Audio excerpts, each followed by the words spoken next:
Hi, I'm Eric Zimmer. Welcome back to the history of the British royal family. When we last left off, we were discussing the Platagenet dynasty, and we were just finishing up part 3 of Lovers, Land and Treason, talking about King Edward II mostly. Now, we have left off to the part where Richard II was usurped by King Henry IV, who regretted usurping the throne for the rest of his life. And now we're about to find out why in the last part of the Platagenets. You ready? Let's begin.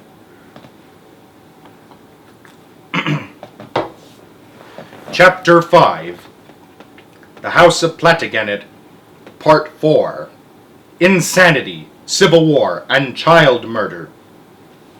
King Henry IV was always nervous, constantly watching his back. He could never be sure how long he would be able to hang on to his stolen throne. There were enemies lurking in the wings, many of whom had better claims to the throne. There was troublesome gossip too.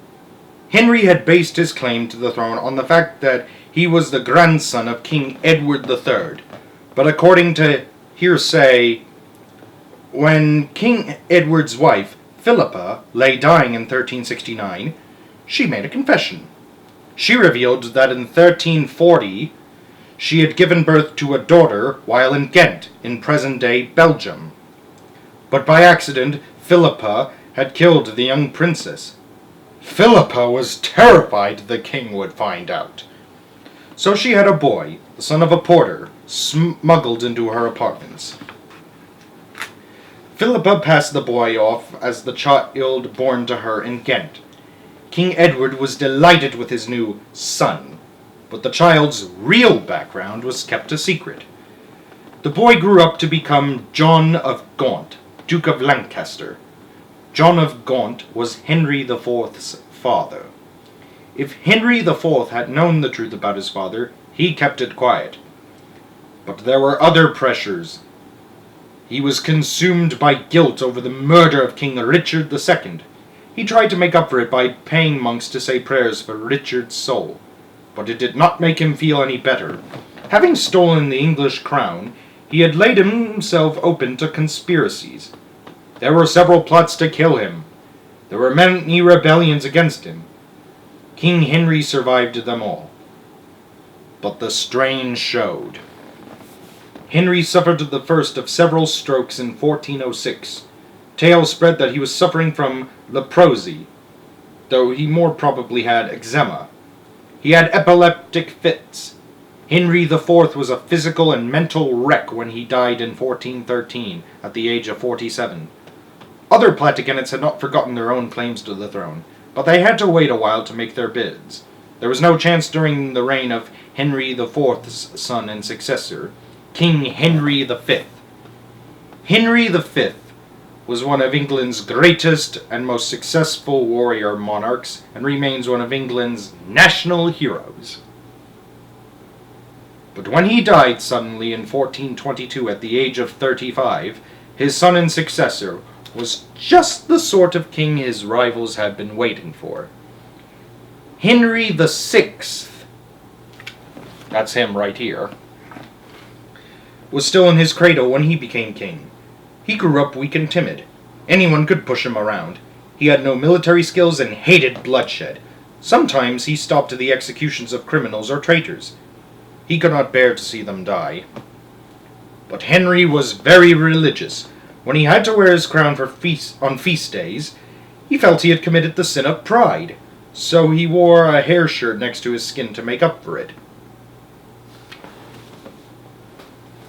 By rights, Henry should have been a monk, or better yet, a hermit. He found being king very hard going, so much so that in August of 1453 he went mad. He no longer knew who he was, what year it was, or even who he was. But somehow Henry had escaped from Ayscought's influence long enough to conceive a child, Prince Edward, born in 1453. But when Edward was brought to him on New Year's Day in 1454, The king did not know why. He had forgotten he was the child's father. Instead, he thought the father was the Holy Ghost. All this was icing on the cake for King Henry's rivals. A mentally unbalanced king with an infant heir was a double gift to anyone who wanted to seize power. As a mad king, Henry had to have a protector. So up stepped Richard, Duke of York. 10 years older than Henry, Richard was everything Henry was not. Proud, warlike, ambitious, and greedy. Richard of York had his own claim to the English throne, a better one than either King Henry's or Prince Edward's. King Henry VI was descended from John of Gaunt, Duke of Lancaster, the fourth surviving son of King Edward III. Richard of York was descended from Lionel, Duke of Clarence, King Edward's third surviving son, and John of Gaunt's elder brother.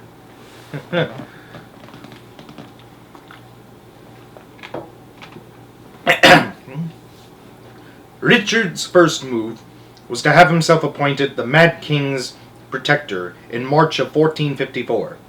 His next was to arrest Edmund Beaufort, Duke of Somerset. Somerset was King Henry's most powerful supporter. He was sent to the Tower of London. Richard was also gunning for Queen Margaret. But he had to be careful. The bold, proud Margaret dominated her spineless husband. And besides being Queen Consort of England, she was also the mother of the heir to the throne. So however much Richard of York wanted to pack her off to the Tower of London, he did not dare. Richard could remain protector only as long as King Henry's madness lasted. It did not last very long.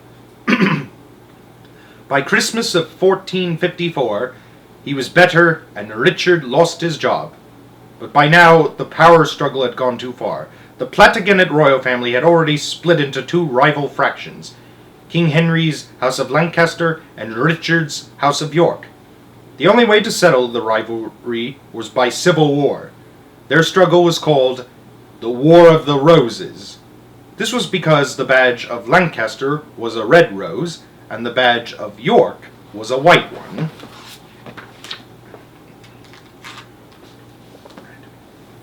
The war began with the Battle of St. Albans in Hertfordshire on May 22nd, 1455. The House of York won. Henry VI was such a weakling that he even forgave Richard. Afterwards, Richard's supporters were even given prestigious posts in the government. Richard could afford to let the harmless King Henry VI remain king. As long as he was told, that is. King Henry VI was very good at doing what he was told. Even so, Richard took the precaution of imprisoning the king in the Tower of London. But Richard had reckoned without Queen Margaret. Unlike her husband, she had never dreamed of giving in. Margaret raised an army and confronted the Yorkists at Wakefield in Yorkshire. She won a great victory. Richard of York was killed in the fighting. Later, his skull was displayed from the walls of York, wearing a paper crown. Now the House of Lancaster had the upper hand. But not for long. The Duke of York's son, Edward, at the age of 18, took over his father's claim to the English crown. Of the two, Richard and Edward, Edward was by far the better man. He was handsome, charming, and a fine military leader. Edward made far more headway than Richard had. He twice defeated the Lancasterian army. Afterwards, he was crowned King Edward IV of England on June 28, 1461. King Henry, Queen Margaret, and Prince Edward managed to escape to Scotland, but they arrived like beggars. On the way, Margaret was robbed of everything she had, her plate, jewels, and gowns. At one point, she was reduced to borrowing money. A chronicler wrote of how the king, her husband, her son, and she had only one herring, and not one day's supply of bread. And that on a holy day she found herself at mass without a brass farthing to offer. Wherefore, in beggary and need, she prayed a Scottish archer to lend her something, who half loth and regretfully drew a Scots groat from his purse and lent it to her. While the royal fugitives were in this terrible state, King Edward IV was living it up in London. He was very popular, and women adored him. They did not have much trouble attracting Edward's attention. He was a good-looking, lusty six-footer with a roving eye for beautiful women. Actually, King Edward IV was the tallest king in English history. He was 6'4" and a half, I believe. 6'7" in armor. So the 6'3" King William, when he becomes king, won't pass him as the tallest king. But given that his wife Caroline is 5'10", there's a possibility that Prince George might grow taller than his father. Maybe he'll be the tallest king. We'll have to wait a while before that happens. Anyways, soon everyone was gossiping about the number of women he had bedded. But before long, his roving eye got him into trouble. Edward IV's most powerful supporter was Richard Neville, Earl of Warwick. Warwick fancied himself as a kingmaker. Edward owed much of his success to Warwick. So when Edward became king, this was payback time as far as Warwick was concerned. Warwick decided he was going to control the king. He planned a brilliant marriage for him to a French princess. But Edward had other ideas. He had his heart set on an English woman, Elizabeth Woodville, a 27-year-old widow with children. Edward wanted her badly. At first he tried to seduce her, but she refused him. The gossipers said Edward put a dagger to her throat, but she still resisted him. There was only solution. The king had to marry her.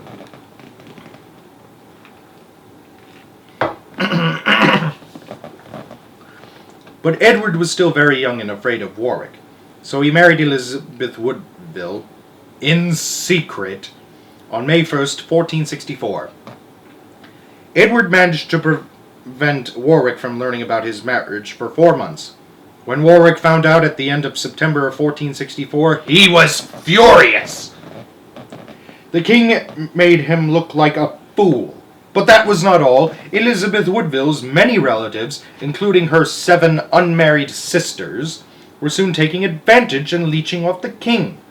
They were given titles, grants of money, and grants of land, all of which Warwick had wanted for himself.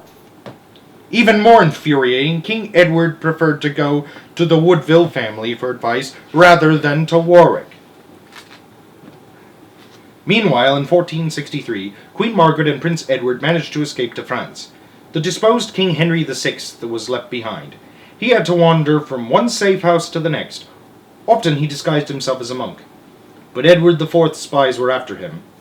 They found him at Waddington Hall in Lancashire in July 1465. True to form, Henry did not put up a struggle. He was taken to London and made a prisoner in the Tower for a second time. Now King Edward had Henry in his power, but he still had to deal with the Earl of Warwick, who was a dangerous man. So in March of 1470, King Edward accused the Earl of treason. Warwick fled for his life to France. There he contacted the woman who had once been his greatest enemy, Queen Margaret. 6 months after Warwick and the Queen had joined forces, Warwick brought an army to England. Margaret was to follow with another army. Warwick was determined to topple Edward IV and pay him back for insulting him. Warwick pulled it off. King Edward was captured after a battle at Northampton in central England. Now Warwick really was a kingmaker. He had King Edward IV imprisoned in his castle of Middleham in northern England. King Henry VI was in the Tower of London. Warwick could do what he liked with both. Warwick chose to put Henry VI back on the throne. He was easier to control than Edward IV. After all, he was called King Henry the Hopeless, the king who would do as he was told. But King Edward escaped from Middleham Castle and managed to reach France. He did not stay there long. Soon King Edward was back in England, this time with a new army of his own. Edward's forces met Warwick's at the Battle of Barnet, just north of London, on April 14, 1471. Warwick had brought King Henry from the Tower and sat him by a tree to watch the fighting. What Henry saw, however, was Warwick's defeat. Warwick fled from the battlefield. But the triumphant Edward IV was not about to let him get away. The Earl was pursued and killed. Poor King Henry was then seized and sent back to the Tower for the third and last time. The same day, Queen Margaret and Prince Edward returned to England. But Edward made short work of Margaret and her army. At Tewkesbury in Gloucestershire on May 4th, 1471, Queen Margaret was defeated. 17-year-old Prince Edward ran away from the battle, but was pursued and killed. Margaret was devastated, but for her, worse was to come. The victorious King Edward IV could not afford to let Henry VI live any longer. On the night of May 21st, 1471, around midnight, Henry was stabbed to death in his cell at the Tower of London. One of the killers was Richard, Duke of Gloucester, Edward IV's youngest brother.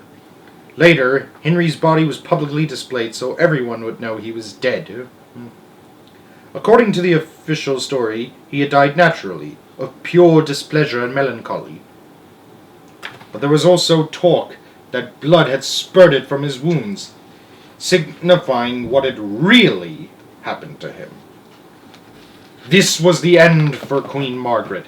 She had lost everything: her husband, her son, and her crown.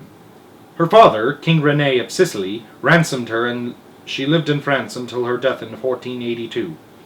The following year, Edward IV's days of enjoying high living and his scores of mistresses caught up with him. He suffered a stroke and died on April 9th. He was only 42 years old. He left his throne to his 12-year-old son, who became King Edward V. Edward V was an invitation for trouble. With the Civil War simmering, the last thing England needed was a boy king. No king could actually rule until he grew up. A royal council ruled for him. And this gave ambitious men ideas about seizing power for themselves.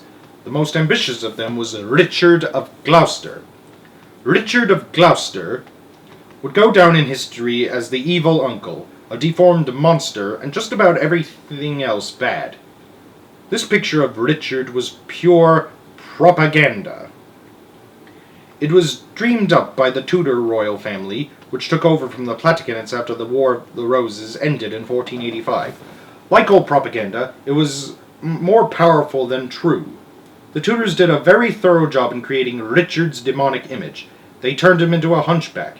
They said he had been born with teeth and born breech, legs first, which was considered extremely bad luck in highly superstitious times when anything unnatural was seen as the work of the devil. Can you imagine that? Anything unnatural being the work of the devil. How many people were superstitious back then? But anyways. And by the time the Tudors had finished with him, no one doubted Richard was one of the devil's own. But Richard was not a hunchback. His portraits show there was nothing wrong with him. During the Wars of the Roses, he had stuck loyally by his brother King Edward IV. Edward trusted Richard so completely that he sent him to rule the troublesome north of England. He ruled it well and became very popular. Even today, more than 5 centuries later, people in the north of England look back on Richard of Gloucester with affection. Elsewhere, however, the Tudors' smears about Richard stuck firmly. So did the idea, encouraged by the Tudors, that Richard had murdered his way to the throne. The list of accusations was a long one. To begin with, he allegedly had murdered King Henry VI in the Tower of London in 1471. The same year, so the story went, Richard killed Henry VI's son, 17-year-old Prince Edward, at the Battle of Tewkesbury. 7 years later, Richard was blamed for the death of his own elder brother, George, Duke of Clarence, also in the Tower of London. It is a well-known story that Richard drowned George in a butt of Malmesbury wine. The simple truth was that George was a habitual traitor, and King Edward IV had had him executed. After George, only 2 people stood in Richard's way: the boy King Edward V and his 10-year-old brother Richard, the Duke of York. On May 1st, 1483, Richard of Gloucester abducted Edward V while the boy was on his way to London. Richard had always hated Queen Elizabeth Woodville and her family. When the Queen heard the boy king was in Richard's clutches, she took fright and bolted, taking her younger son Richard, Duke of York, with her to the safety of Westminster Cathedral. There, under the protection of the church, Richard could not get at her. Or so the Queen thought, but Richard found a way. On June 16th, he threatened the Queen so fiercely that she let him take the young Duke of York away. That was the last she ever saw of him. She never again saw her elder son, Edward V, either. From time to time, the boy king and his brother were seen playing in the gardens of the Tower, but by July of 1483, the sightings had stopped. They were never seen alive again. There was no funeral. The boys had simply vanished. Later, they became known as the tragic little princes in the Tower. Meanwhile, Richard of Gloucester made preparations to seize the throne. He propagandized that Edward V and the Duke of York were illegitimate. This was because when their father married their mother, he was already betrothed to another woman. In other words, the marriage was illegal. It was a terrible smear on the boys, but Londoners just about believed the story. Oh, brother. Richard was proclaimed King Richard III. His coronation took place on July 6, 1483. It is possible that just then the boy king and his brother had still been alive, but once their uncle had usurped the throne, they were not going to be permitted to remain alive for long. The boy king and his brother were killed, possibly on September 3, 1483. As a usurper, King Richard III had many enemies. After the deaths of the princes in the Tower, people found it easy to believe he would do anything to retain the stolen throne. When his wife, Anne Neville, died in 1484, people said that Richard had poisoned her so he could marry his niece, Elizabeth, daughter of King Edward IV. That marriage would have strengthened Richard's hold on the throne.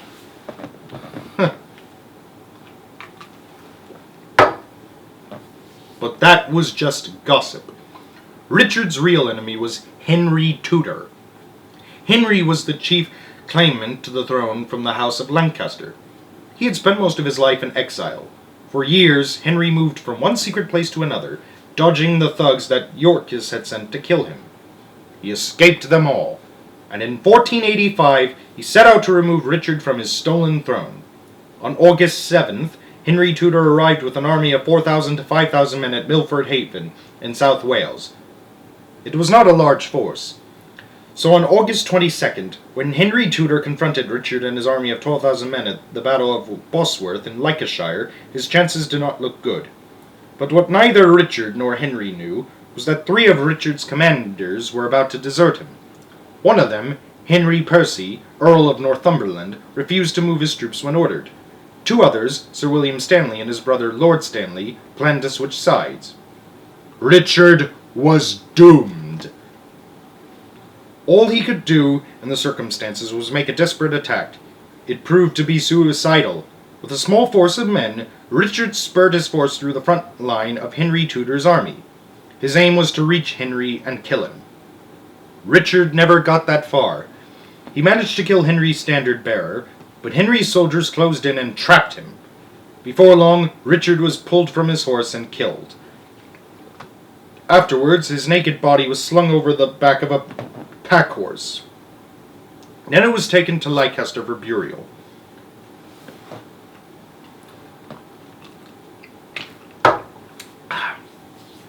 Richard III was indeed the unlucky 13th Platagenet King of England. With his death, the Wars of the Roses came to an end. A famous story recounts that, during the battle, Richard's crown fell from his head and rolled in the dirt. It was later found hanging in a bush. From a bush. Supposedly, Lord Stanley picked up the crown and placed it ceremoniously on Henry Tudor's head. After an eventful 330 years, Platagenet rule in England had finally come to an end. As Henry VII, Henry Tudor became the first king of a new dynasty, which we will soon learn about next time. Thank you, and have a good night.